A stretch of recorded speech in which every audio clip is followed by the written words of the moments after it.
Hi, this is Andrea Kane, and I'm here with you for HIT 330. This is a quiz debrief for Chapter 1. I'll be doing Chapter 1 and Chapter 5 in separate videos. So here's Chapter 1 first and foremost. What did we struggle with on this one? First one that I noticed we had an issue with was number 5. Which of the following is a formal process for conferring a health information management credential? The correct answer is obviously certification. Um, and it talks about here on page 5 in your book about how that's a credential earned by demonstrating specific skills or knowledge, usually tied to an occupation, technology, or industry. They're usually offered by a professional organization or company that specializes in a particular field or technology. So there is that definition there. And then, let's see, does it talk about AHIMA specifically? Yes. On page 6, it talks about how in 1999, the House of Delegates approved a credential name change and they became the HIA, HIT, and these certifications are discussed later in the chapter. So that's why number 5 is certification. Next one I noticed we struggled a bit with was number 8. A registered health information technician can earn continuing education units by. And the reason why this question is in here is because you need to know how to earn your continuing education hours, because you have to do that and report those every 2 years. And my recommendation to you is that you do it as you acquire these CEU units, and you can enter them right into AHIMA, and maybe I'll do a video for you on that when you get into your second year to show you how to do that. I can show you how I input mine, and then once you do your membership and whatnot, you can put yours in. I try and do something on a monthly basis so that I don't get to the end of the 2 years and need to cram all of my continuing education into a very short period of time. Some years that has worked better than others, and sometimes it hasn't. Sometimes I haven't done something every month and have ended up at the end of the 2 years cramming. But anyway, getting back to question number 8 here on the screen, that how do you do it? It's by you can do it by taking a college course, holding a board position, writing an article, being a member, or getting the fellowship. None of those will give you continuing education units. You actually have to do something educational, and these other items are not considered educational. And so let's talk about that in your book. Does it talk about how you get CEUs?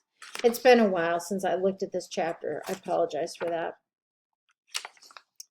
So let me really quick skim ahead here and see if they have that about your CEUs.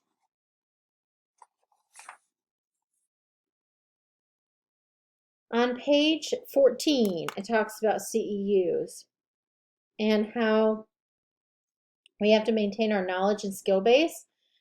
In order to maintain their certification, individuals who hold any of AHIMA's credentials must complete a designed set of continuing education units. Activities that qualify include participation in workshops and seminars, taking college courses, participating in independent study activities, and engaging in self-assessment activities. So the list is there for you on page 14.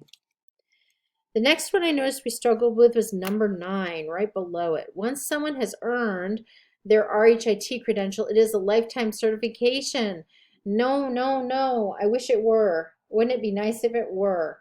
But in order for us to maintain our certification, and this again was on page 14, we have to do CEUs. And this recertification happens every 2 years with our CEUs. I'm not seeing that it's specifically listing the 2 years, so I will credit you if you happen to get this wrong, because I'm not seeing that it shows in here that it's every 2 years.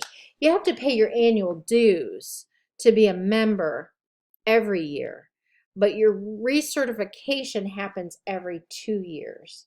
And that's where they go through those CEU units and make sure that you've done what you were supposed to do and that they qualify. So number 9, I will credit that back to you if you got it wrong.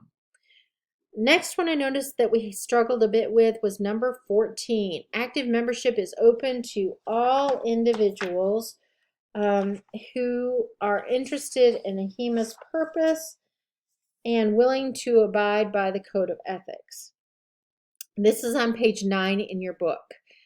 That statement is right there. Active membership is open to all individuals who are interested in AHIMA's purpose and willing to abide by the code of ethics. That is right there on page 9. So that answers that question. Now, I will tell you, I normally try not to get my opinions involved. When they made that change to AHIMA membership, there were a lot of us who felt like that was a less than ideal definition for active membership for a number of reasons. If you are at all interested in debating that with me, we can do that offline at some point during my Zoom office hours. But unfortunately, that is the definition that was determined several years back. And so that is what it is today. Next one I noticed we struggled with was question 16, and that's down here at the bottom, that blank is a professional organization dedicated to the capture of health data and documentation. Health data and documentation. The correct answer is AHDI, A-H-D-I. And this is on page 17 in your book. We know it's not AAPC because that's all coding related. They're everything about coding. We know it's not AHIMA because we're more than health data and documentation. We know it's not HIMSS because they're all about IT. They're really more the IT end of things. And it's actually AHDI. And so if you look at that, it's the definitions right there.